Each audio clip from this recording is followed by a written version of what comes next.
तो आज का जो टॉपिक है ना, वो है स्पेशली जो टर्म्स एंड कंडीशंस हम लोग क्लाइंट को भेजते हैं कि उनमें क्या कौन से पार्ट जो है वो कवर होना बहुत ज़रूरी होता है। ये टॉपिक है आज का कि एज अ फोटोग्राफर हमारे ऊपर बहुत सारा रिस्पॉन्सिबिलिटी होता है। और सेकंड इम्पॉर्टेंट ये होता है कि जो ट्रांसपेरेंसी क्लाइंट और हमारे बीच में होना बहुत ज़रूरी है, वो इस टर्म्स एंड कंडीशंस का पार्ट होता है। क्योंकि जो चीज़ें हम लोग कमिट कर रहे हैं वो उनको 100% हम लोग डिलीवर कर रहे हैं या नहीं, ये भी इससे कवर होगा। और जो टर्म्स एंड कंडीशंस हमारे फेवर में है, जैसे कि कुछ टर्म्स एंड कंडीशंस होती है कैंसलेशन पॉलिसी वगैरह काइंड ऑफ टर्म की, जिसमें हम लोग भी हमारा बिजनेस का कहीं पे भी लॉस करके बिजनेस नहीं कर रहे हैं। ये बेनिफिट होता है कि अगर हम लोग हर क्लाइंट के साथ टर्म्स एंड कंडीशंस शेयर करें तो। उससे पहले टर्म्स एंड कंडीशंस पे तो हम लोग सेशन लेने ही वाले हैं, बट उससे पहले मेरे पास एक अनाउंसमेंट है कि अभी जो मेरा वर्कशॉप होने वाला है 28 एंड 29 ऑफ मार्च को। तो एक मिनट, स्क्रीन शेयर का मेरा कुछ इशू हो रहा है, मैं वापस शेयर करती हूँ।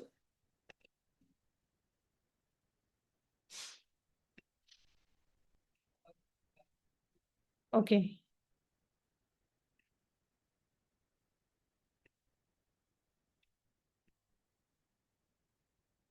ओके। तो मेरा जो अभी 28 एंड 29 ऑफ मार्च को जो वर्कशॉप होने वाला है वो पुणे में होने वाला है, जिसमें डे 1 जो है वो 23 टाइप्स ऑफ न्यूबॉर्न रैपिंग का हैंड्स ऑन प्रैक्टिस के साथ वो है।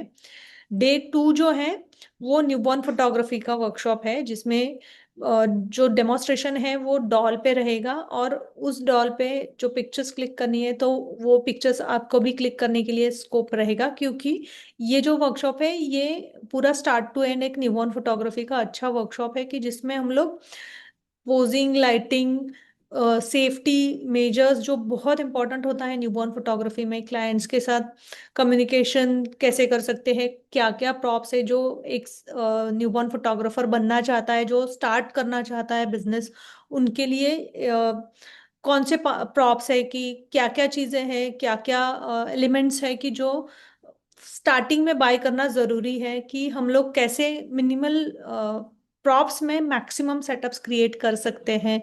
ये पूरा इस वर्कशॉप का पार्ट है। और अभी ये जो डे 2, 2 दिन का वर्कशॉप था 28 एंड 29 ऑफ मार्च का, इसमें से अभी सिर्फ जो डे 1 का वर्कशॉप था, सॉरी डे 2 का, मतलब दोनों दिन जिनको करना है वो वर्कशॉप फुल हो चुका है। सिर्फ अभी जो एडमिशन अवेलेबल है वो है 1 डे के वर्कशॉप के लिए, जो न्यूबॉर्न फोटोग्राफी का वर्कशॉप है 1 डे का, जो होने वाला है 29 of March, last Sunday of March. तो ये अवेलेबल है, और इसमें आज लास्ट डे है। जो अर्ली बर्ड डिस्काउंट है, जो जिसका लास्ट डेट है आज, इसका जो फीस है वो एक्चुअल फीस है 7,000। और आज अगर आप एडमिशन करते हैं तो उसका फीस आपको लगेगा 6,000। बट अनफॉर्चुनेटली अगर आप आज पेमेंट नहीं कर पाए तो ये जो फीस है ये आपको कल 7,000 ही रहेगा।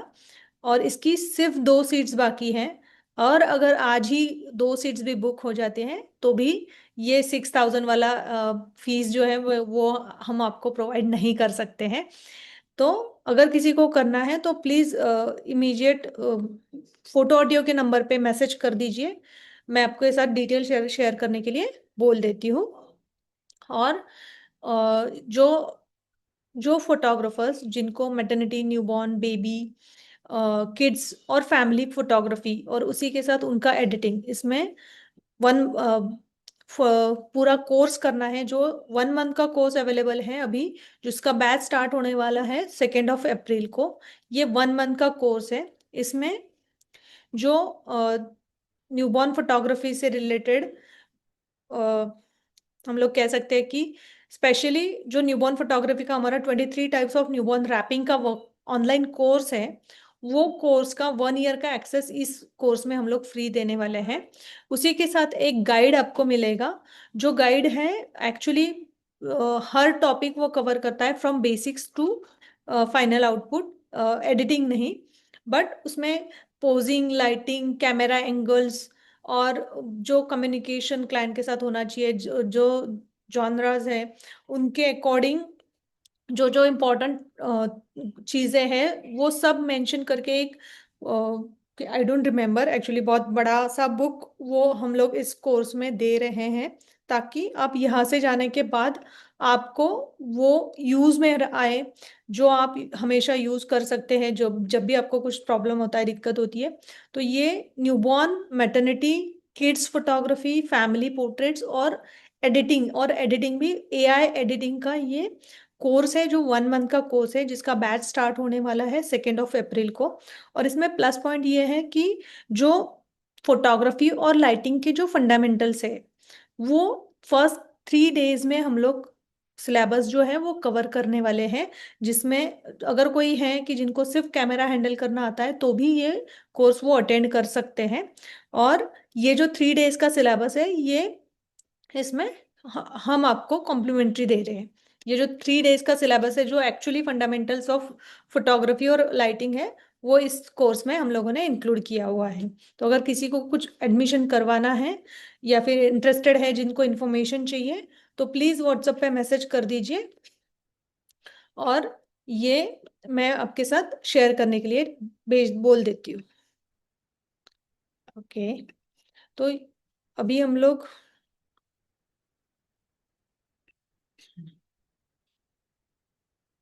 सेशन स्टार्ट करते हैं। तो जब भी हम लोग सेशन स्टार्ट करते हैं, तो उससे पहले मैं थोड़ा सा मेरा इंट्रोडक्शन देती हूँ कि मैं प्रियदर्शनी हूँ, न्यूबॉर्न एंड मैटरनिटी और फैमिली फोटोग्राफर। मैं को फाउंडर हूँ द किड्स फोटोज में, और एजुकेटर हूँ पापा photo audio academy of photography art. Sachin ji और मैं, हम दोनों मिलके ये एकेडमी रन करते हैं। इसके अंडर हम लोग बेसिक फोटोग्राफी से लेके प्रोफेशनल फोटोग्राफी के सभी कोर्सेज लेते हैं। प्रोफेशनल फोटोग्राफी में हम लोग maternity, newborn, kids, family, wedding और पोर्ट्रेट्स, ये 6 टाइप के जो कोर्सेस हैं, ये हम लोग प्रोफेशनल कोर्सेस हम लोग प्रोवाइड करते हैं। इसी के साथ ये जो प्लेटफॉर्म जिस पे अभी हम लोग मिले हैं, जो ऑनलाइन सेशंस हम लोग कर रहे हैं, वो हमारा पर्पस है कि हमारा जो इंडस्ट्री है वो ग्रो हो। और इतना हम लोग डेफिनेटली ट्राई कर रहे हैं कि अगर इंडस्ट्री ग्रो होगा, तो हम भी ग्रो होंगे। तो ये हमारा थोड़ा सा सेल्फिशनेस है कि अगर हम लोग लोगों को बता सके कि कितना पोटेंशियल है इस इंडस्ट्री में, कि हम लोग इजीली बहुत सारी चीज़ें अगर करते हैं, तो बहुत अच्छे से हम लोग बिजनेस में ग्रोथ कर सकते हैं। और ये जो अभी सीरीज है, ये भी हम लोग पापा photo audio academy of photography art के अंदर ही, इसी के साथ, इसी के अंदर हम लोग ये फ्री सेशंस का सीरीज लेके आए हैं, जो हम लोग ट्राई करते रहते हैं कि जो जो टॉपिक्स आप रिक्वेस्ट करें, उसमें उसमें वो हम लोग कवर करें। तो आज अगर हम लोग सेशन करते टाइम भी अगर आपको लगता है कि कौन से सेशंस में हम लोगों ने सेशन लेना चाहिए, तो प्लीज मैसेज में भी ड्रॉप कर दीजिए।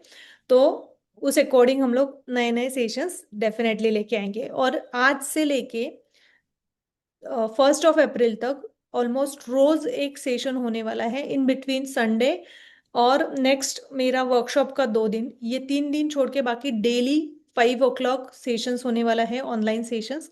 तो आप जुड़े रहिए। और जिसमें अगर हम लोग देखें कि फोटोग्राफी अगर हम लोग देखें, तो फोटोग्राफी में बहुत सारे एस्पेक्ट्स हैं।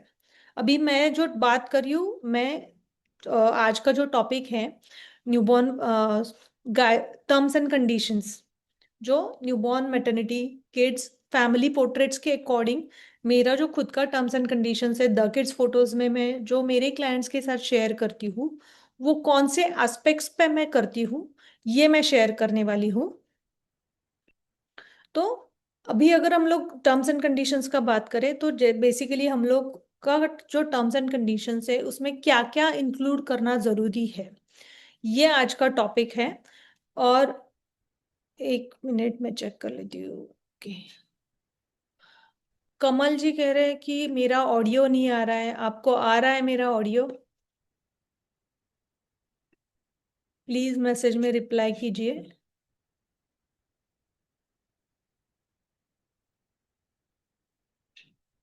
क्योंकि मेरे यहाँ से ऑडियो ऑन है। मेरा ऑडियो आ रहा है? Okay. Yes yes, all clear. ठीक है। Good good.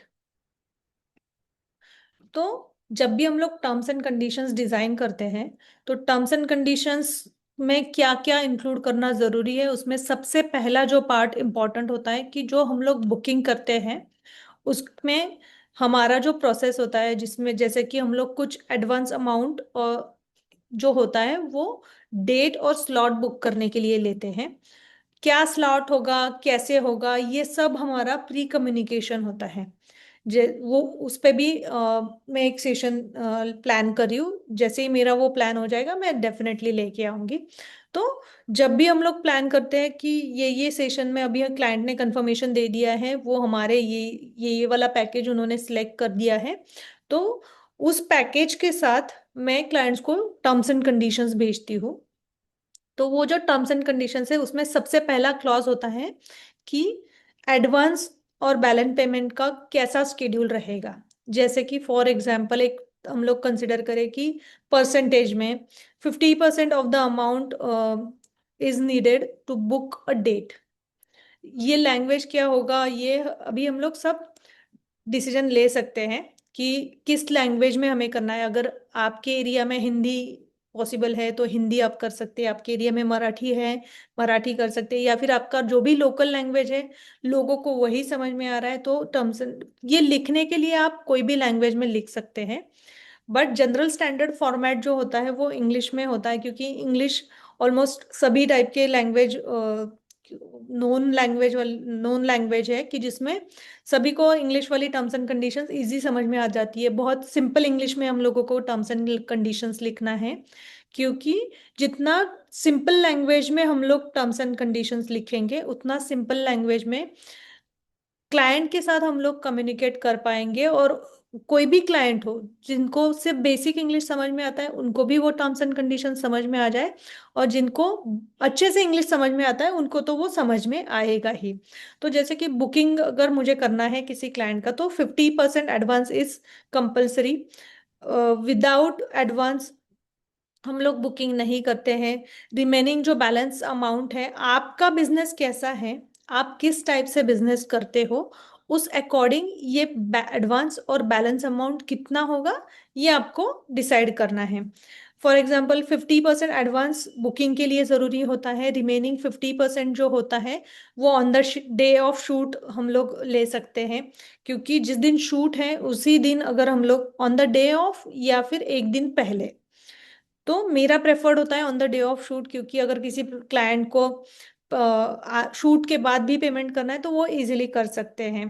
क्योंकि 100% एडवांस अगर हम लोग एडवांस में ले लेते हैं तो क्लाइंट को भी थोड़ा सा डर रहता है, वो भी थोड़ा सा कॉन्शियस हो जाते हैं। तो मेरा प्रेफरेंस ये होता है कि जो 50% बैलेंस अमाउंट है वो on the day of shoot में कलेक्ट करती हूँ।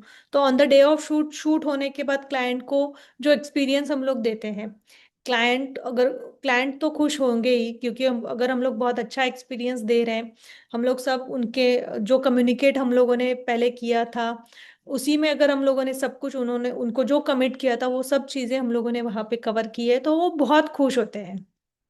तो वो बैलेंस पेमेंट देने के लिए बिल्कुल ना नहीं कहते। बट ये अगर मेरे पास लिखा हुआ नहीं है तो शायद वो कह सकते हैं कि मुझे तो पता ही नहीं था कि आज ही पेमेंट करवाना है। ऐसे बहुत सारे एक्सक्यूजेस क्लाइंट देने का चांस होता है, तो इसलिए वो अवॉइड करना है। उसी के साथ कि अगर कोई सेशन बुक करता है जिन्होंने एडवांस ऑलरेडी पे कर दिया है, तो वो अगर सेशन किसी भी कारण रीस्केड्यूल करना चाहता है तो उसके लिए भी कुछ टर्म्स एंड कंडीशंस होता है। उसके लिए भी हम लोग एक पीरियड दे सकते हैं कि जैसे कि अगर कोई client on the day of shoot cancel करता है या फिर रीस्केड्यूल करता है, तो प्रॉब्लम ये हो जाता है ना कि ऑन द सेम डे हमें कोई भी दूसरा शूट मिलने का स्कोप नहीं होता है। इमरजेंसीज और हेल्थ कंडीशंस ये एक्सेप्शनल केसेस हैं। अगर आप बीमार हो या फिर क्लाइंट में कोई बीमार है बहुत सीवियर है तो भी हम लोग सेशन नहीं कर सकते हैं। तो वो एक एक्सेप्शनल केसेस होता है जिनको हम लोग म्यूचुअली अंडरस्टैंड करके सिचुएशंस अंडरस्टैंड करके उनको हैंडल करना होता है। बट इन जनरल की क्लाइंट ने कुछ प्लान अलग हो गया उनका स्केड्यूल कुछ चेंज हो रहा है। बट प्लान जनरली अगर कोई चेंज करना चाहता है तो वो 4 दिन 5 दिन पहले 8 दिन पहले वो चेंज करता है। तो अगर वो प्रॉपर हम लोगों को इंटीमेट करे 8 दिन पहले 4 दिन पहले, तो भी हम लोगों के पास रीस्केड्यूलिंग का स्कोप होता है। और रीस्केड्यूलिंग में अगर सेम डे पे मुझे रीस्केड्यूल करने के लिए क्लाइंट रिक्वेस्ट करता है, तो उस दिन का मेरा जो स्लॉट्स है वो वेस्ट हो जाता है। तो क्या रीजन है उसके अकॉर्डिंग मेरा हम लोगों ने वो रीस्केड्यूलिंग का टर्म्स रखना चाहिए कि अगर आप 48 आवर्स के पहले रीस्केड्यूल करते हो तो आपका जो एडवांस आपने पे किया है वो ट्रांसफरेबल रहेगा नेक्स्ट डेट के लिए।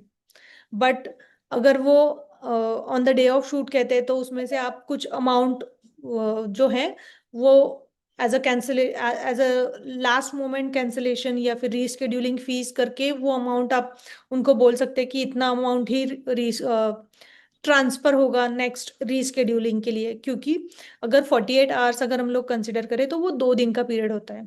तो 2 दिन में हमारे पास बहुत सारा टाइम होता है। तो 2 दिन में हम लोगों के पास अगर कोई इंक्वायरी आता है तो हम लोग वो स्लॉट अलॉट कर सकते हैं। तो ये भी टर्म्स एंड कंडीशंस में मेंशन करना बहुत ज़रूरी है। और अ, जैसे कि थर्ड इम्पॉर्टेंट है कि कैंसलेशन। बहुत बार क्लाइंट को शूट कैंसिल करना पड़ता है। कैंसिल करने का कुछ भी रीज़न हो सकता है। और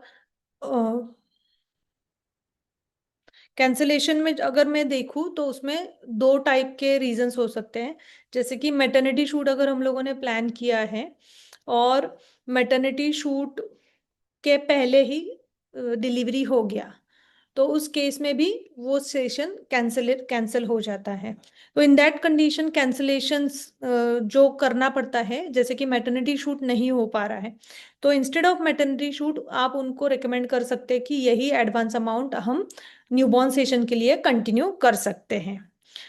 बट क्लाइंट ने आपको कमिट किया कि वो शूट के लिए आएंगे, on the day of shoot वो आए ही नहीं, आपको इन्फॉर्म भी नहीं किया, तो आपके साथ उनका कम्युनिकेशन ही ज़ीरो है और उन्होंने डायरेक्टली बोल दिया कि नहीं हम लोग नहीं आने वाले, कैंसिल हो गया शूट। तो वो उनको बताना बहुत ज़रूरी कि लास्ट मोमेंट पे अगर आप कैंसिल करते हैं शूट तो आपका जो एडवांस है वो नहीं रिफंड होगा, या फिर आपका आपका जो भी आपके एरिया के अकॉर्डिंग जो भी प्रोसेस रहेगा उस अकॉर्डिंग आप वो डिसाइड कर सकते हैं कि कैसे। प्रायर कैंसलेशन है तो हम लोग वो जो एडवांस होता है हम लोग वो ट्रांसफर कर सकते हैं नेक्स्ट शूट के लिए। बट अगर प्रायर कैंसलेशन नहीं है, लास्ट मोमेंट कैंसलेशन है, तो कैंसलेशन फीस बहुत ज़रूरी होता है। तो इसलिए ये अगर टर्म्स एंड कंडीशंस हम लोग क्लाइंट को पहले कम्युनिकेट करें ओवर द कॉल, भेजना तो डेफिनेटली पैकेज के साथ ही होता है, बट बिफोर बुकिंग ये सब चीज़ें क्लाइंट को बताना भी बहुत ज़रूरी होता है। और एडवांस लेने से पहले भी ये सब चीज़ें क्लाइंट को बताना बहुत ज़रूरी होता है। तो इसमें किसी को कुछ क्वेश्चंस है? ओके, आर्या जी कह रही है कि can you please share this PPT. So basically ये पीपीटी तो मैं शेयर नहीं कर सकती क्योंकि इसमें सिर्फ पॉइंट्स हैं। तो आप ये पॉइंट्स नोट डाउन भी कर सकते हैं और आपको इजीली वो समझ में भी आ जाएगा। कमल जी, सिर्फ आपको ऑडियो का प्रॉब्लम हो रहा है तो मेरे ख्याल से आप एक बार आपकी साइड से ऑडियो चेक कीजिए, क्योंकि किसी को भी ऑडियो का प्रॉब्लम नहीं हो रहा है। आप एक बार डिस्कनेक्ट करके कनेक्ट करके देखिए वापस। ये वाली टर्म्स एंड कंडीशंस के पॉइंट्स में आपको किसी को कुछ problem? Okay, Rajkumar ji thank you, audio okay है। Yes. Okay. Okay, Rahul ji भी कह रहे हैं कि वॉइस इशू, बट मेरे साइड से तो एक्चुअली प्रॉपर सब कुछ हमेशा की तरह कनेक्टेड है। तो शायद आपके यहाँ पे रेंज इशू हो सकता है। ओके।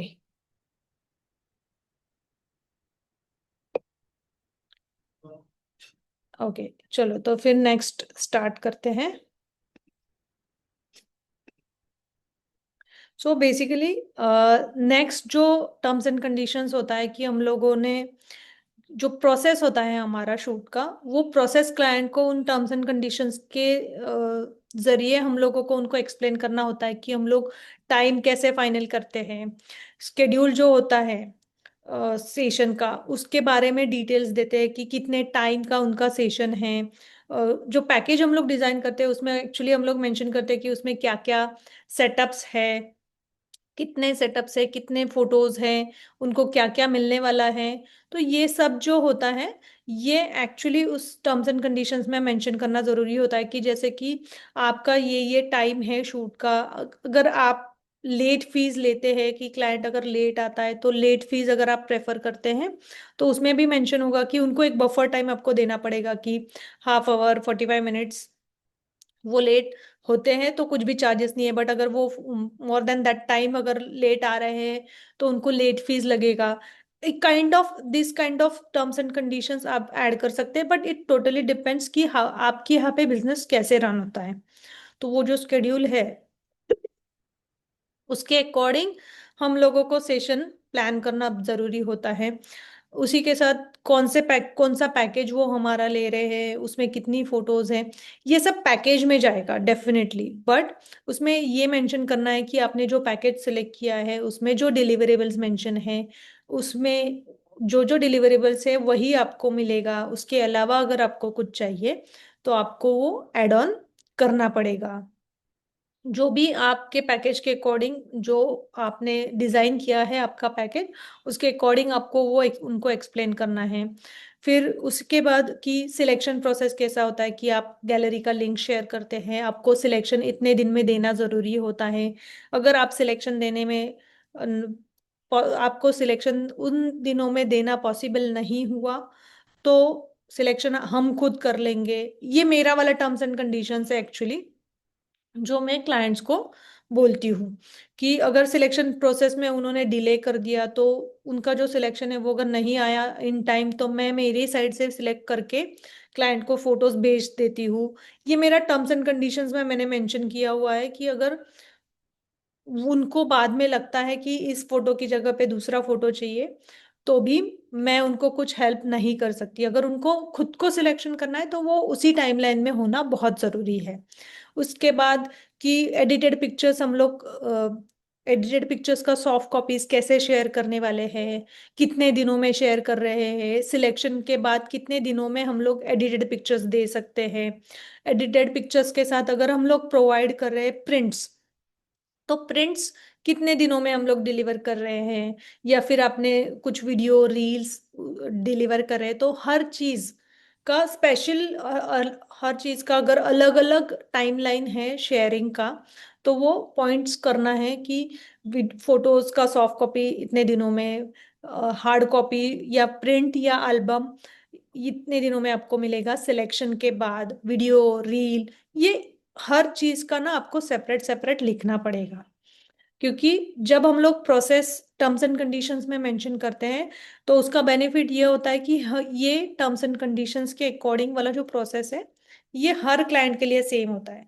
तो अगर हर क्लाइंट के लिए हम प्रोसेस सेम रखते हैं तो ट्रैक रखने के लिए हमें भी बहुत बेनिफिट होता है कि इस क्लाइंट का इस दिन शूट है तो इसके इस इतने दिनों बाद उनका सिलेक्शन आना चाहिए, इतने इस उनका सिलेक्शन नहीं आया है तो इतने दिनों में हमारे साइड से सिलेक्शन करके एडिट होना जरूरी है। या फिर क्लाइंट ने सिलेक्ट करके दिया तो इतने दिनों में हमें क्लाइंट को एडिट करके देना है। उसके बाद प्रिंट्स भेजना है, प्रिंट्स का वो सब का स्केड्यूल हम लोग प्रॉपरली प्लान कर सकते हैं ताकि हम लोग सब जो प्रिंट्स है वो एक साथ कैसे भेज सकते हैं। तो हमारा टाइम भी सेव होगा और हमारा कुरियर चार्जेस भी सेव होगा। उसके साथ जो भी चीजें हम लोग क्लाइंट को कमिट कर रहे हैं कि पैकेज में उनको ये सब चीजें मिलने वाली हैं तो वो हर चीज हम लोग किस टाइमलाइन पे कितना कौन सा दिन, मतलब अभी हम लोग डेट तो मेंशन नहीं कर सकते तो हम लोग क्या कर सकते हैं कि हम लोग वर्किंग डेज मेंशन कर सकते हैं। अगर आप ऑल 7 डे वर्किंग हो तो इसका मतलब वर्किंग डेज वो 7 काउंट होता है। बट अगर आप वीक में एक दिन छुट्टी ले रहे हो तो इसका मतलब आपके बिजनेस आवर्स जो गूगल पे हम लोग मेंशन करते हैं उनके अकॉर्डिंग अगर हम लोग देखें तो वो वर्किंग आवर्स वो कंसिडर होता है। जैसे कि अगर हम लोग कंसिडर करें कि 10 डेज में हम लोगों को क्लाइंट को फोटोज देना है, और अगर मैं संडे को हॉलीडे लेती हूँ, संडे को मेरा स्टूडियो क्लोज होता है, तो मुझे 10 डेज की जगह 11 डेज मिलेगा। उसका रीजन ये है कि मैं वहां पे मेंशन करूंगी 10 वर्किंग डेज। जैसे ही मैं वर्किंग डेज मेंशन करती हूँ, तो उसका बेनिफिट ये हो जाता है कि मेरा जो संडे है वो मेरे वर्किंग डे में काउंट होता ही नहीं है। तो मेरे पास वो क्लियरली मेंशन होता है वर्किंग डेज या नहीं। मतलब अगर मैं वर्किंग डेज नहीं मेंशन कर रही हूँ, तो इसका मतलब मैं संडे पे भी, मतलब उसमें हॉलीडेज कोई भी कंसिडर नहीं हो रहा है। तो ये भी बहुत इंपॉर्टेंट होता है हर किसी को टर्म्स एंड कंडीशंस में मेंशन करने के लिए।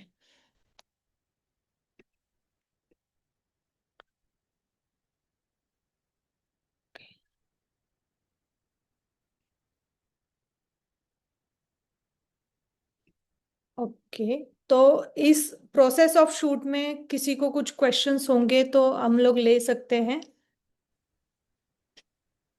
मैम, आप रॉ फाइल्स देते हो या फिर वो उसका कुछ स्पेसिफिक टर्म मेंशन करना जरूरी है?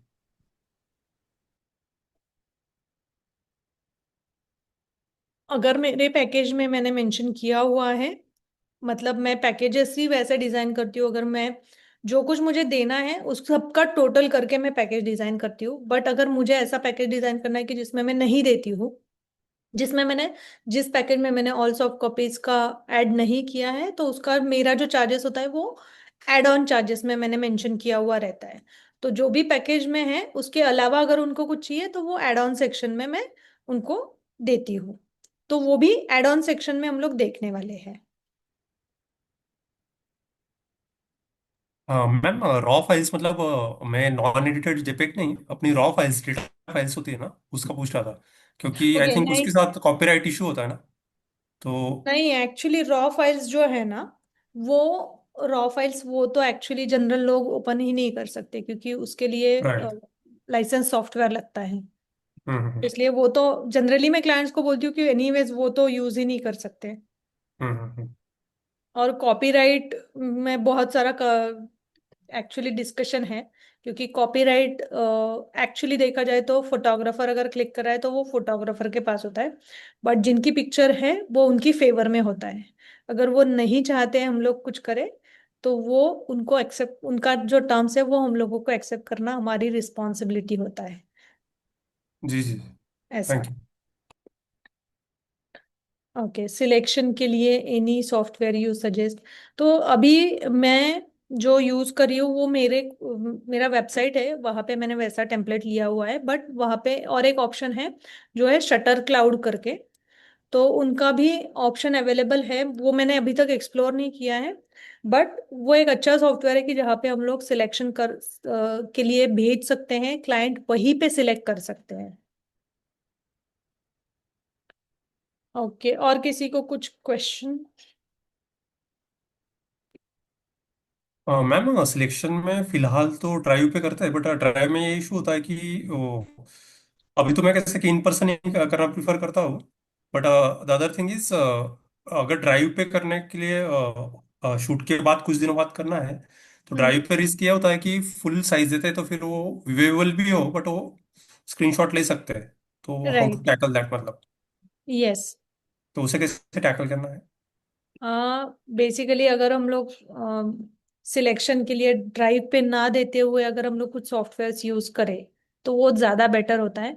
उसका बेनिफिट ये होता है कि हम लोग उनको वाटरमार्क पिक्चर विदाउट डाउनलोडेबल, क्योंकि अगर हम लोग ड्राइव पे शेयर कर रहे हैं तो वो हम लोग जूम भी कर सकते हैं। बट जो सॉफ्टवेयर हम लोग यूज करते हैं उसमें अगर हम लोग ऑलरेडी कंप्रेस फाइल ही डाले, तो मेरे ख्याल से कोई कॉपी करने का सोचता नहीं है। या फिर अगर आपको ड्राइव पे भी करना है तो आप वाटरमार्क के साथ वो डाल सकते हैं। तो वो एक ऑप्शन है कि जिसमें आप इजीली कर सकते हैं। या फिर छोटी साइज करके भी दे सकते हैं ना, अगर ड्राइव पे देना है तो। Yes. Yes. Okay okay. Thank you ma'am.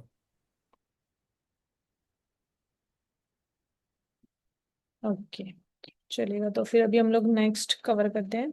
तो जो टर्म्स एंड कंडीशंस जो होता है, जो एक्चुअली थोड़ा सा जॉनर स्पेसिफिक भी हम लोगों को मेंशन करना जरूरी होता है, कि जैसे कि मैटरनिटी में जो पोजिंग होता है वो उनके कंफर्ट अकॉर्डिंग होना जरूरी है। न्यूबॉर्न्स अगर हम लोग देख रहे हैं तो सिमिलरली न्यूबॉर्न्स का जो कंफर्ट है वो जरूरी है, क्योंकि जो सेफ्टी मेजर्स हम लोगों को न्यूबॉर्न फोटोग्राफी में फॉलो करना होता है उनके अकॉर्डिंग ही हम लोग सेशन कर सकते हैं। क्लाइंट अगर बोलता है कि नहीं फोर्सफुली ये करो वो करो तो हम लोग नहीं करेंगे। ये मेंशन करना बहुत जरूरी है टर्म्स एंड कंडीशंस में, क्योंकि अगर हम लोगों ने मेंशन किया है तो ही हम लोग क्लाइंट को बोल सकते हैं कि ये ऑलरेडी मेंशन है हम लोग नहीं करेंगे करके। तो इसलिए ये genre specific terms and conditions लिखना बहुत जरूरी है। किड्स के अकॉर्डिंग अगर हम लोग देखें तो अगेन किड्स का भी कंफर्ट बहुत इंपॉर्टेंट है। कुछ पेरेंट्स होते हैं जो फोर्सफुली बेबीज को कुछ पर्टिकुलर पोजेस उन्होंने जो रेफरेंस निकाला होता है उसी में उनको बिठाना होता है, तो वो उसमें सेशन में बहुत ज्यादा टाइम चला जाता है, बेबी क्रैंकी होता है, जो आउटपुट चाहिए वो मिलता नहीं है। उसी के साथ क्लाइंट को सिर्फ स्माइल वाली पिक्चर्स चाहिए होती है, सब पिक्चर्स जो है वो सिर्फ स्माइल वाली चाहिए होती है। तो सिर्फ स्माइल वाली पिक्चर्स अगर हम लोग पूरा सेशन 1-1.5 घंटे का सेशन है तो 1.5 घंटा बेबी स्माइल नहीं करेगा, वो इरिटेट हो जाएगा, वो बाद में चुप बैठेगा, वो रिस्पॉन्ड नहीं देगा, वो कुछ भी नहीं करेगा। बट एंड तक एक एक दो पिक्चर्स ठीक है, बट अगर हम लोग हर पिक्चर में सिर्फ स्माइल ढूंढेंगे तो वो सेशन भी उतना इंटरेस्टिंग नहीं होता है। ये सब मेंशन करना बहुत जरूरी है। सिमिलरली केक स्मैश सेशन में बहुत पेरेंट्स को इच्छा होती है कि उनका बेबी को उन्होंने केक स्मैश करना चाहिए, बट उनके बेबीज को एक्चुअली आदत ही नहीं होती है खुद के हाथ से खाने की, या फिर वो किसी चीज को टच करते हैं तो वो टच मतलब हाथ गंदा होने के बाद वो रोने लगते हैं, उनका हाथ इमीडिएट क्लीन करना पड़ता है। ऐसे बेबीज के साथ हम लोग केक स्मैश कर ही नहीं सकते। तो ये सब बताना बहुत जरूरी है, क्योंकि ये एक्चुअली ये जो है टर्म्स एंड कंडीशन, ये सब कम्युनिकेशन पहले होना जरूरी है और फिर टर्म्स एंड कंडीशन जानना जरूरी है। क्योंकि विदाउट कम्युनिकेशन अगर हम लोग डायरेक्टली टर्म्स एंड कंडीशंस भेज देंगे तो इट्स अ रॉन्ग प्रोसेस। तो इसलिए केक स्मैश अगर बेबी कोऑपरेट नहीं करेगा, आपको पता है बेबी को मैसी हैंड्स पसंद नहीं है, बेबी खुद के हाथ से खाता नहीं है, तो उनका केक स्मैश कभी भी सक्सेसफुल नहीं होता है। सक्सेसफुल इन द सेंस कि पेरेंट्स को जैसा चाहिए वैसा सक्सेसफुल नहीं होता है। बेबी सिर्फ रोते हैं, बेबीज खाते नहीं है, बेबीज को जबरदस्ती मुंह पे केक लगाना पड़ता है, उसमें भी वो रोते हैं, फिर वो शांत होने के बाद फिर से पिक्चर्स निकालनी पड़ती है, तो इट्स टाइम कंज्यूमिंग और उसमें रियल मोमेंट्स नहीं होता है। तो ये सब उनको टर्म्स एंड कंडीशंस में भी मेंशन करना बहुत जरूरी होता है। तो journal specific terms and conditions भी उतना ही इंपॉर्टेंट होता है जितना हमारा प्रोसेस होता है। तो जो टर्म्स एंड कंडीशंस है जिसमें फर्स्ट हम लोगों को ये समझना जरूरी है कि बुकिंग के लिए उनको क्या क्या समझना जरूरी है, फिर सेशन में उनको क्या क्या मिलने वाला है, कैसा हमारा प्रोसेस है। थर्ड, जॉनर स्पेसिफिक अगर हम लोगों को उनको उनके साथ हमारा कम्युनिकेट हुआ है तो वो सेशन काफी स्मूथ हो जाता है। हमको उनको on the day of shoot, during the shoot हम लोगों को उनको एक्सप्लेन नहीं करना पड़ता है कि ये आप मत करो या फिर ये इतना ही हो सकता है, ऐसे ही हम लोग कर सकते हैं। उसी के साथ ग्रैंड पेरेंट्स को शूट में अगर वो ला रहे हैं तो उसके लिए उनको पहले प्रायर इन्फॉर्म करना जरूरी होता है कि अगर बेबीज उनकी वजह से कोऑपरेट नहीं करे तो हम लोगों को उनको दूसरी रूम में शिफ्ट करना पड़ेगा। ये कुछ कुछ चीजें हैं जो हमें वर्बली उनको एक्सप्लेन करना जरूरी है before the shoot, before booking the shoot. क्योंकि बहुत बार हम लोग लास्ट मोमेंट पे कुछ चीजें बोल देते हैं तो वो हर्ट हो जाते हैं, तो वो भी नहीं होना चाहिए ऐसा। ये मेरा पर्सनल, ये जो टर्म्स एंड कंडीशंस का टॉपिक्स है ये मेरा खुद का पर्सनल है। ये मैंने मेरे एक्सपीरियंस से एक एक टर्म्स एंड कंडीशंस ऐड किया हुआ है, और ये एक एक मैं खुद अंडरस्टैंड करके कि क्लाइंट को कैसा लगेगा, क्लाइंट को मुझे किस तरीके से बोलना है, वो जो लैंग्वेज है वो बहुत इंपॉर्टेंट होता है जब हम लोग टर्म्स एंड कंडीशंस की बात करते हैं। क्योंकि अगर हम लोग टर्म्स एंड कंडीशंस बहुत पोलाइटली नहीं रखेंगे या फिर बहुत स्ट्रेट फॉरवर्ड ही रखेंगे तो शायद वो जो गैप है वो बहुत बड़ा हो जाएगा कम हमारे और क्लाइंट के बीच में। तो वो जो लैंग्वेज है वो बहुत ही अंडरस्टैंडेबल सिंपल इंग्लिश, अगर हम लोग इंग्लिश में ले रहे तो बहुत सिंपल में होना चाहिए, क्योंकि उसी से हमारा सेशन जो है वो बहुत स्मूथ रहेगा। उसके बाद जो भी हम लोग हमारे पैकेज में जो भी चीजें इंक्लूडेड नहीं है उसके अलावा जो भी सर्विसेज उनको चाहिए उसके लिए उनको एडिशनल चार्जेस पे करना पड़ता है। जो जो चीजें पैकेज में मेंशन है वो सिर्फ पैकेज में मेंशन है। उसके अलावा अगर उनको कुछ भी चाहिए, जैसे कि एक नॉर्मल एडिटेड पिक्चर भी चाहिए, तो भी उनका जो चार्जेस है वो वहां पे मेंशन होना जरूरी है कि कितना हम लोग चार्ज लेते हैं। या फिर ये वाला जो सेक्शन है, ये पैकेज के साथ भी आप मेंशन कर सकते हैं कि अर्जेंट डिलीवरी अगर उनको चाहिए तो उसके लिए एडिशनल चार्जेस होता है, एक सेटअप उनको ऐड करना है, या फिर शूट का ड्यूरेशन जो है वो लेट आए उसकी वजह से वो एक्सटेंड हो रहा है। तो जैसे कि मैंने कहा कि अगर शूट के लिए लेट आए तो वो लेट फीस भर सकते हैं या फिर उनको एडिशनल चार्जेस देना पड़ेगा। ऐसा भी हम लोग कर सकते हैं। अगर हम लोग आउटडोर सेशन कर रहे हैं तो आउटडोर सेशन में बहुत बार ये हो जाता है कि कुछ कुछ लोकेशंस जो होते हैं उनको हम लोगों को फीस पे करना पड़ता है, परमिशंस लेना पड़ता है। तो वो कौन टेक केयर करेगा, कौन से लोकेशन पे हम लोग शूट कर रहे हो, उसका कितना डिस्टेंस है, उसके अकॉर्डिंग आप कुछ चार्जेस ऐड करते हो क्या, वो भी वहां पे मेंशन करना बहुत जरूरी है। अगर आप एल्बम्स, प्रिंट्स, फ्रेम्स ऐसा कुछ उनको एड ऑन सर्विसेज में आपके पास अवेलेबल है, तो उस चीज का हर किसी का कॉस्ट वहां पे मेंशन करना जरूरी है एक डिफरेंट सेक्शन में। तो ये सब जो है एडिशनल चार्जेस वगैरह, ये काफी इंपॉर्टेंट होता है। अगर हम लोगों को क्लाइंट के साथ ट्रांसपेरेंसी रखना है कि उनका ये पैकेज है, उनको इतना ही मिलेगा, इसके अलावा कुछ भी चाहिए तो उसके लिए एडिशनल ही चार्जेस रहना चाहिए। तो वो जो सेशन है वो स्मूथ हो जाता है। ओके।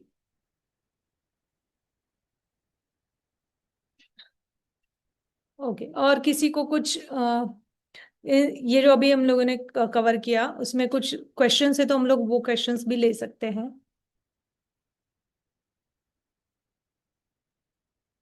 अभी एडिशनल चार्जेस और journal specific terms and conditions पे हम लोगों ने डिस्कस किया।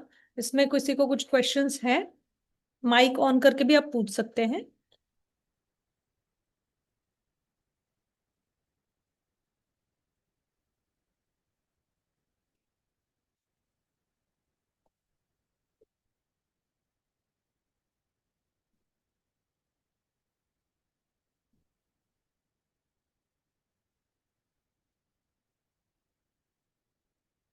एक्चुअली ये जो टर्म्स एंड कंडीशंस हैं इसका एक फॉर्मेट पे मैं काम कर रही हूँ। और अगर किसी को वो चाहिए तो वो शायद मैं ऐप पे वो अवेलेबल होगा मेरे, या फिर उसके लिए कुछ अलग प्रोसेस हो सकता है क्या, वो भी मैं चेक कर रही हूँ। तो अगर कोई इंटरेस्टेड है कि ये जो टर्म्स एंड कंडीशंस है उसका डायरेक्ट एक वर्ड फाइल रहेगा जिसमें आपको सिर्फ आपके स्टूडियो का नाम चेंज करना है, उसी के साथ जो ड्यूरेशंस होता है जैसे कि मैंने वर्किंग डेज कहा, तो वो वर्किंग डेज जो है वो आप आपके हिसाब से आपको सिर्फ मेंशन करना होता है। तो कुछ कुछ चीजें जो बहुत ही कॉमन चीजें हैं, ये जो टर्म्स एंड कंडीशंस है जिसमें ड्यूरेशन, अमाउंट्स, परसेंटेज वाइज अगर हम लोग देखें, डेज वाइज अगर हम लोग देखें, तो वो सिर्फ चेंज होता है, बाकी ऑलमोस्ट सभी टर्म्स एंड कंडीशंस जो होता है वो सेम होता है। तो वो जो टर्म्स एंड कंडीशंस का जो फॉर्मेट है वो मैं लेके आ रही हूँ। तो अगर कोई इंटरेस्टेड है तो प्लीज मुझे बताइए, अभी बताइए तो उस अकॉर्डिंग मैं प्लान करती हूँ, क्योंकि मैंने अब तक वो सोचा नहीं। अभी जब किसी ने रिक्वेस्ट किया कि ये पीपीटी मिलेगा क्या, तो उसके अकॉर्डिंग मैंने अभी सोचा। ओके।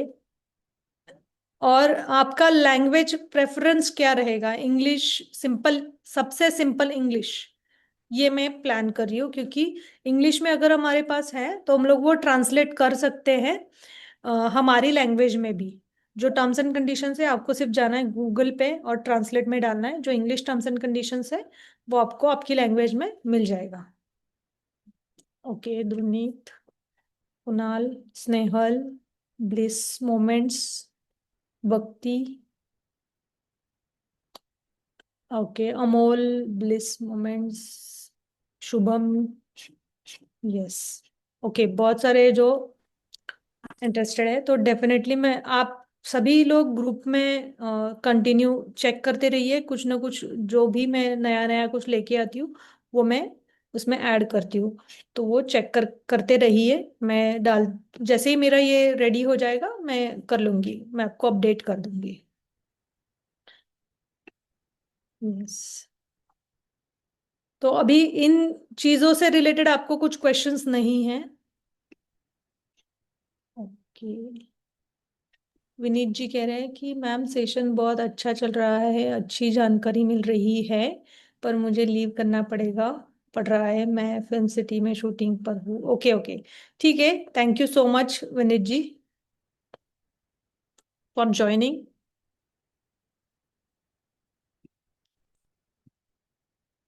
ओके। किसी को कुछ क्वेश्चंस है या फिर मैं आगे ले सकती हूँ? यस ध्रुवनीत जी पूछिए, क्या क्वेश्चन है आपको?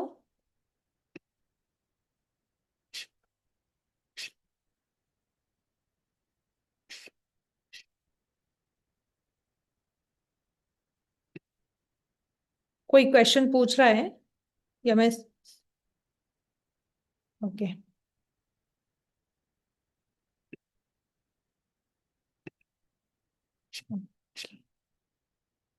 ओके ओके, चलेगा। और अभी इसमें बहुत इंपॉर्टेंट है ये टॉपिक कि जो फोटोग्राफी हम लोग करते हैं क्लाइंट्स के लिए, वो उसके रिलेटेड टर्म्स एंड कंडीशंस में होना बहुत ज़रूरी होता है। जैसे कि और उसी के साथ उसकी स्टूडियो के कुछ रूल्स, जैसे कि अगर मैं यूजेस राइट्स का बात करूँ, जैसे उसको उसी को हम लोग कॉपीराइट्स कह सकते हैं। तो ये जो हमारा जो जॉनर है वो एक्चुअली एक विजुअल कम्युनिकेशन, हम लोग विजुअल मीडिया कह सकते हैं। कि अगर हम लोग लोगों को दिखाएंगे तो लोग देख के हमारे पास आएंगे। बट अगर हर क्लाइंट ने हमें रिक्वेस्ट किया, हमें हमें बताया कि उनको फोटोज पोस्ट नहीं करनी है, वो उनकी पिक्चर्स हम लोग पोस्ट नहीं कर सकते, तो हमारे पास बिजनेस नहीं आएगा। तो हम लोग क्या कर सकते हैं कि जो टर्म्स एंड कंडीशंस होता है उसमें हम लोग डायरेक्टली मेंशन कर सकते हैं कि हम आपकी पिक्चर्स हमारे वेबसाइट, सोशल मीडिया या फिर मार्केटिंग पोर्टफोलियो पर्पस के लिए यूज करेंगे। अगर आपको लगता है कि आप ये हम लोग ना यूज करें, तो प्लीज एडवांस में हमारे साथ कम्युनिकेट कीजिए और पर्सनली कीजिए। उसका रीजन ये है कि बहुत बार मेरे मेरे साथ भी ये चीज हुई है। तो बहुत बार क्या होता है ना कि क्लाइंट्स के ना बहुत ज्यादा जेन्युइन रीजंस होते हैं ना शेयर करने के। तो उस अकॉर्डिंग अगर हम लोग प्लान करें कि हर क्लाइंट तो ये हमें बोलेगा नहीं, उसका रीजन ये है कि बहुत सारे क्लाइंट्स को वो खुद सोशल मीडिया पे पोस्ट करते हैं तो उसकी वजह से कुछ प्रॉब्लम नहीं होता है। बट कुछ क्लाइंट्स मेरे भी ऐसे हैं कि जो खुद सोशल मीडिया पे नहीं है, तो उसकी वजह से उनको वो पिक्चर्स सोशल मीडिया पे शेयर करना नहीं चाहिए होता है, या फिर उनके कुछ एक्सपीरियंसेस होते हैं कि जिनसे वो बहुत ज़्यादा अफेक्टेड होते हैं, कि उसकी वजह से उनको चाहिए होता है कि नहीं, सोशल मीडिया पे, वेबसाइट पे, कहीं पे भी नहीं करना है। तो उनका जो थॉट्स है उसको हम लोगों ने रिस्पेक्ट करना बहुत ज़रूरी है। बट वो अगर एडवांस में बताते हैं तो ज़्यादा बेटर होता है। क्योंकि अगर हम लोगों ने पोस्ट कर दिया और उसके बाद वो रिक्वेस्ट कर रहे हैं तो वो निकालना बहुत मुश्किल लगता है हमें। बट वो निकालना बहुत ज़रूरी भी होता है।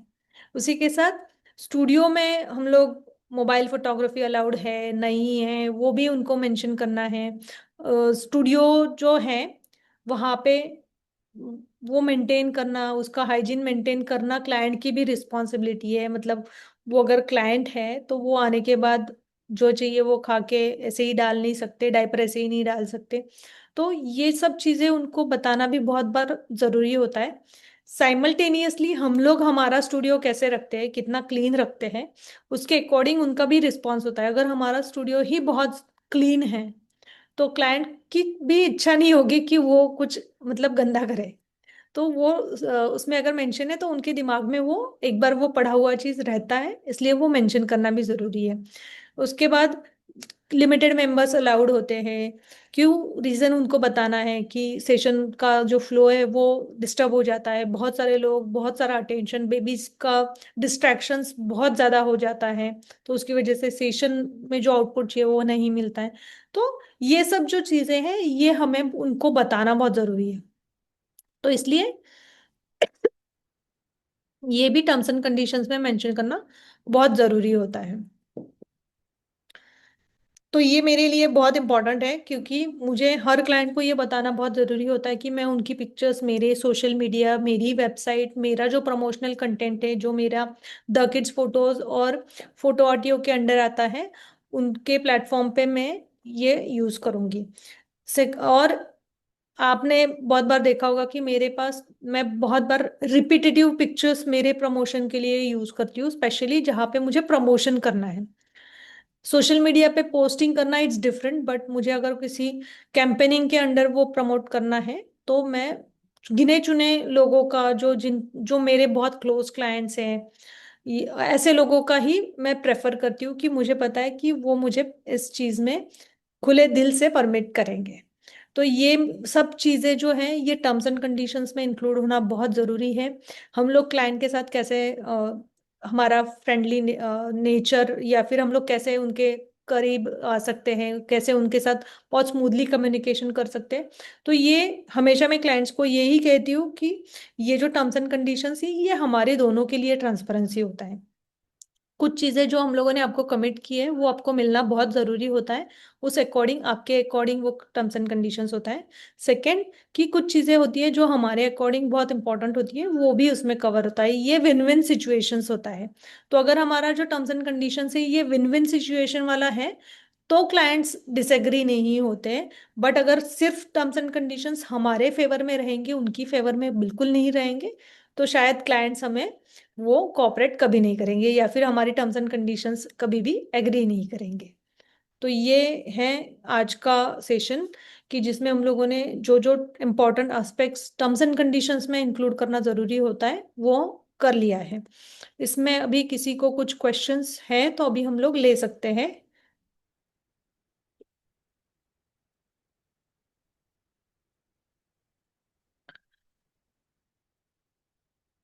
पाखी Arora, do you give contact और दीज आर मेंशन इन अ बिलिंग फॉर्म? मेरा जो कॉन्ट्रैक्ट है उसमें ये सब टर्म्स एंड कंडीशंस मेंशन होता है। और ये जो टर्म्स एंड कंडीशंस है उसका अलग पीडीएफ होता है, और मेरा पैकेज का अलग पीडीएफ होता है। तो दोनों मैं क्लाइंट को एक साथ भेजती हूँ। अगर वो टर्म्स एंड कंडीशंस पे रेडी हैं तो ही मैं शूट के लिए आगे जाती हूँ, अदरवाइज मैं शूट नहीं करती हूँ। मेरे लिए ये बहुत इंपॉर्टेंट होता है। और लास्ट, कि अगर कोई मेरा 1 डे का वर्कशॉप करना चाहता है, तो आज लास्ट डे है। 2 ही सीट्स बाकी है। न्यूबॉर्न फोटोग्राफी का वर्कशॉप है जो 29 मार्च को होने वाला है पुणे में, द किड्स फोटो स्टूडियो में। तो अगर किसी को करना है तो 2 ही सीट्स बची हुई है, और 6,000 जो अर्ली बर्ड डिस्काउंट है वो आज तक ही वैलिड है। अगर कल भी कोई एडमिशन करता है तो उसके लिए वो सेम फीस रहेगा, 7,000। तो कोई इंटरेस्टेड है तो प्लीज मैसेज कर दीजिए, या फिर आपका नंबर शेयर कर दीजिए, मैं कॉल अरेंज करवाती हूँ आपको।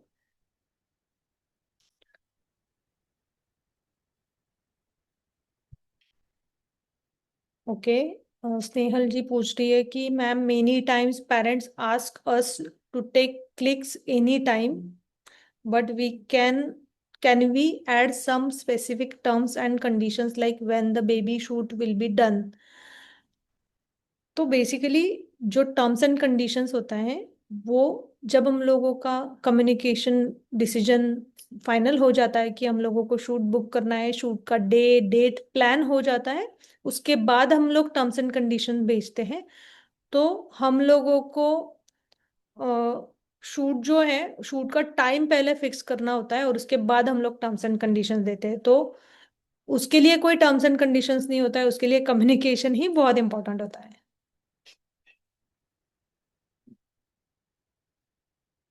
Yes, Nana, excited to see you.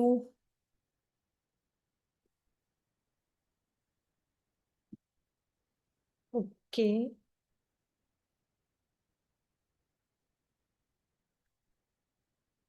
Okay, और किसी को कुछ क्वेश्चंस?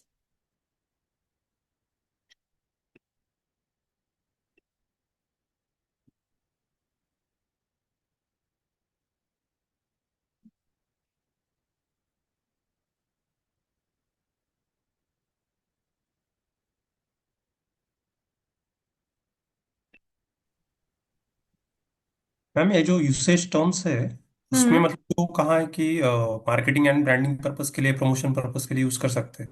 हम्म। ये यूज दोज इमेजेस मतलब हम एग्जीबिशन से या फिर हार्ड कॉपीज में अगर कैटलॉग निकालना है हमारे स्टूडियो का अगर, तो उसके लिए हम हम्म। यूज कर सकते हैं। तो मतलब वो उसमें सब कवर होता है।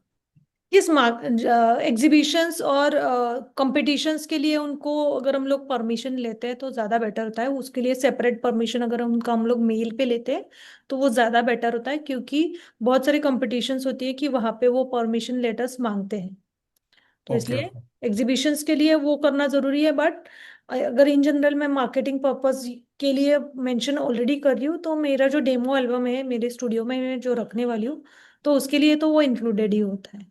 अच्छा, मतलब अगर कुछ ब्रांडिंग करते हैं या फिर वेबसाइट पे है हार्ड कॉपीज, मतलब everything is included in that yes. Cloth. Right. Okay right. Okay.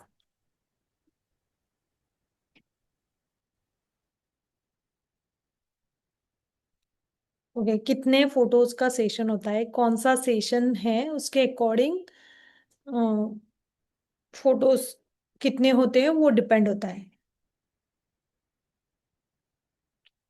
Edit वाला एक सेशन, बेसिकली एडिटिंग करना मेरे लिए 1 घंटे का सेशन नहीं है, इसलिए मैं वो नहीं ले सकती। और बहुत बार 45, जब भी जैसा मुझे टाइम मिलेगा वैसा वो मेरा सेशन होता है अभी ऑनलाइन। इसलिए मैं, अभी मेरे पास टाइम है इसलिए मैं थोड़ा ज़्यादा टाइम ले रही हूँ। बट मुझे स्क्विज भी करना पड़ सकता है क्योंकि ये मेरा डेली बेसिस पे सेशंस रहेगा। Do you recreate the images on the client request or do you make them understand? It depends on client's choice कि if client is demanding me the see, अगर मुझे client सेम सेटअप ही request कर रहा है, उनको कुछ भी चेंजेस नहीं चाहिए, then I do recreate. But अगर मैं ट्राई करती हूँ उनको पहले कन्विंस करना कि I don't prefer to repeat the setup, rather than we can do some more changes in that, तो उसका बेनिफिट उनको मैं एक्सप्लेन करती हूँ। 99% क्लाइंट जो है वो एग्री हो जाते हैं, 1% के लिए मैं रिक्रिएट करती हूँ।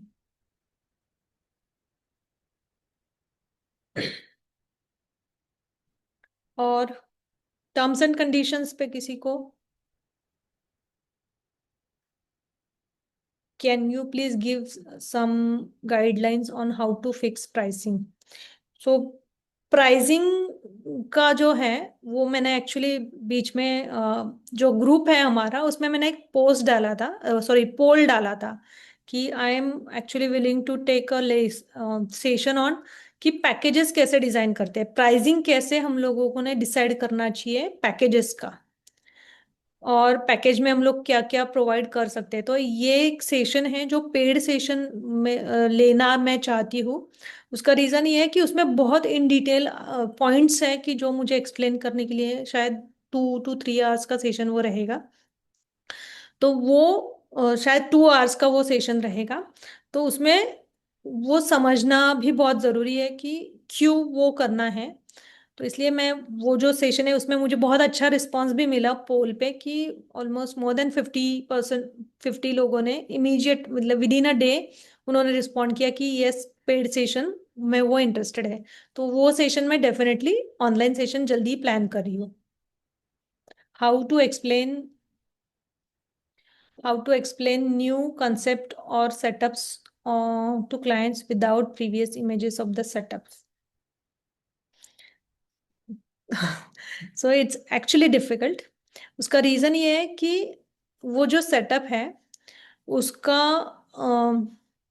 विजुअलाइजेशन जो है, जो सेटअप हम लोग प्लान कर रहे हैं उसका विजुअलाइजेशन जो है वो पहले हम लोगों ने करना बहुत जरूरी होता है। अगर हम लोग विजुअलाइज कर सकते हैं तो वी कैन एक्सप्लेन, हम लोग उनको रेफरेंस पिक्चर्स दे सकते हैं कि I am planning this kind of setup, not the same setup, this kind of setup.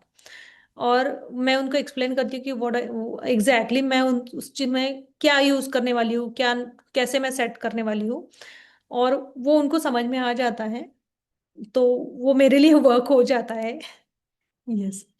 Terms and condition का जो डॉग बना रहे हो उसमें एग्जीबिशन के लिए जो परमिशन फॉर्म है वो फॉर्म भी प्लीज इंक्लूड करना।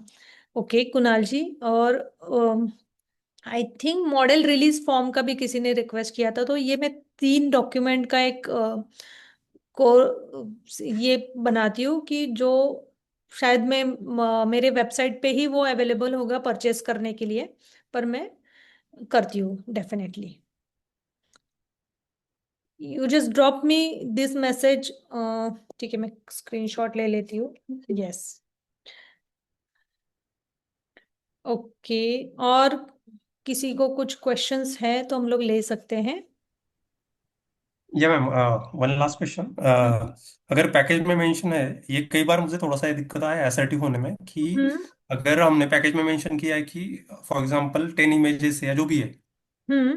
बट क्लाइंट अगर हमारे पहचान का है, तो एक तो हम्म। पेमेंट में भी थोड़ा सा हिचकिचाहट होती है, या फिर अगर वो मांगता है कि यार एक दो और ज्यादा इमेजेस देते या जो भी है, हम्म। तो हम्म। थोड़ा सा वहां पे एक असर्टिव बनना डिफिकल्ट हो जाता है। या फिर पहचान का भी नहीं है, अगर नया भी क्लाइंट है तो लगता है कि यार बिजनेस लूज नहीं होना चाहिए, एक दो इमेजेस ठीक है, बट इफ वो अगर ज्यादा मांगते हैं तो वहां पे कैसे टैकल करें? हाँ, ये एक्चुअली कम्युनिकेशन स्किल है कि हम लोग क्लाइंट को कैसे वहां पे हैंडल करते हैं। जनरली अगर हम लोग खुद बहुत स्ट्रेस्ड हो जाते हैं तो क्लाइंट को समझ में आ जाता है कि ये हमें ही बोलना नहीं आता है, तो they know how to get it from us. मतलब उनको अच्छी तरीके से पता है कि ये अगर बंदा नहीं बोल रहा है सामने वाला, इसको बोलने में बताने में वो हिचकिचाहट हो रही है, तो वो डेफिनेटली हम हमसे एक्स्ट्रा चीजें लेके जाएगा। But it is how we talk to them, कि अगर हम लोग उनको प्यार से बोले कि नहीं, this is the part of our package, अगर आपको कुछ भी चाहिए, अगर आपने वहां पे एड ऑन सेक्शन में चार्जेस मेंशन नहीं किया है तो हम लोग नहीं बोल सकते। तो इसलिए पैकेजेस में एड ऑन सेक्शन रहना बहुत जरूरी होता है, कि जिसमें हम लोग ये मेंशन कर सकते हैं कि ये एक्चुअली इस पैकेज का पार्ट नहीं है। अगर आपको कुछ भी इसके अलावा एक इमेज भी चाहिए एक्स्ट्रा, तो भी आपको वो एड ऑन सेक्शन में जो चार्जेस है वो ऑलरेडी मेंशन है, वहां से ही आपको वो एड ऑन करना पड़ेगा। बट अगर मैंने वो एड ऑन में डाला ही नहीं है तो मैं नहीं बोल सकती, क्योंकि दैट इज माय फॉल्ट। मेरे क्लाइंट को पता ही नहीं कि एड ऑन के लिए एडिशनल चार्जेस लगता है। मेरे क्लाइंट को पता ही नहीं है कि कुछ भी वो डिमांड करेंगे तो मैं उनको ना बोल सकती हूँ, ये उनको पता ही नहीं है। जब पैकेज के साथ नीचे ही वो जाएगा एड ऑन, तो क्लाइंट को पता होता है दिमाग में कि इसके लिए इतना एडिशनल चार्जेस है, तो वो बोलते टाइम, ट्राई करने वाले क्लाइंट जो है उनको खुद को भी पता होता है। तो उसके उसका बेनिफिट हम लोगों ने लेना है कि उनको ऑलरेडी पता है, हम लोगों ने मेंशन किया है, तो हम लोग वो इजीली बोल सकते हैं। बट अगर हम लोगों ने मेंशन नहीं किया है तो हम लोग नहीं बोल सकते, क्योंकि इट्स आवर फॉल्ट कि हम लोग उनको कहाँ पे शो करें कि इसके लिए एडिशनल चार्जेस लगता है। तो जो भी है ट्रांसपेरेंसी के साथ सब शेयर कर दो पहले ही। जी जी जी। बस, मतलब जितना हम लोग ट्रांसपेरेंसी के साथ, सच के साथ क्लाइंट को हैंडल करेंगे, उतना हमारा सेशंस बहुत स्मूथ होता है। या, थैंक यू मैम। यस। चलेगा आई थिंक। और किसी को कुछ भी क्वेश्चंस नहीं है तो मिलते हैं कल 5 बजे, same time. Okay, see you, bye bye. और कल का टॉपिक मैं डालती हूँ ग्रुप में अभी थोड़ी देर में। यस। और मेरा एक रिक्वेस्ट है कि अगर आप को सेशंस अच्छा लग रहा है तो आप आपका जेन्युइन ओपिनियन हमारे गूगल बिजनेस पे दे सकते हैं, photo RTO academy of photography art पे, कि आपको कैसा लग रहा है ये वाला सेशंस होगा। जो भी आपका जेन्युइन ओपिनियन है, अगर आपको सही में कुछ सीखने मिल रहा है तो प्लीज आपका जो रिव्यूज है वो हमारी ग्रोथ के लिए भी हेल्प करेगा। और ऐसे ही हम लोग नए नए टॉपिक पे सेशंस लेके आएंगे। Yes. Thank you so much. मैं व्हाट्सएप ग्रुप में गूगल रिव्यू का लिंक डालती हूँ, तो प्लीज एक्सेप्ट और प्लीज रिव्यू दीजिए। Yes. Thank you so much. See you. Bye bye.